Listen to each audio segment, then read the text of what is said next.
এই চ্যানেলে সম্প্রচারিত সকল খবরই সচেতনতামূলক এবং শিক্ষণীয়, কোনো কিছুই প্রভাবিত নয়। আরজিকর ঘটনায় এখনো পর্যন্ত ধৃত একজনই সিভিক ভলেন্টিয়ার, যাকে পরিচয় দেওয়া হয়েছে অর্থাৎ সঞ্জয় রায়।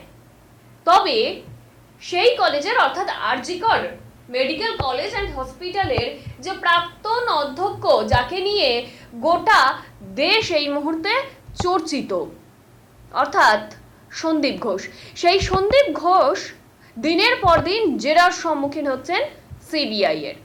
দীর্ঘদিন হয়ে গেল, তবুও সন্দীপ ঘোষের জেরা কিন্তু এখনো পর্যন্ত শেষ হয়নি। এই জেরার মাধ্যমে যদি কিছু না উদ্ধার করা যায়, তবেই তার পলিগ্রাফ টেস্ট করা হবে বলেও জানিয়েছে সিবিআই।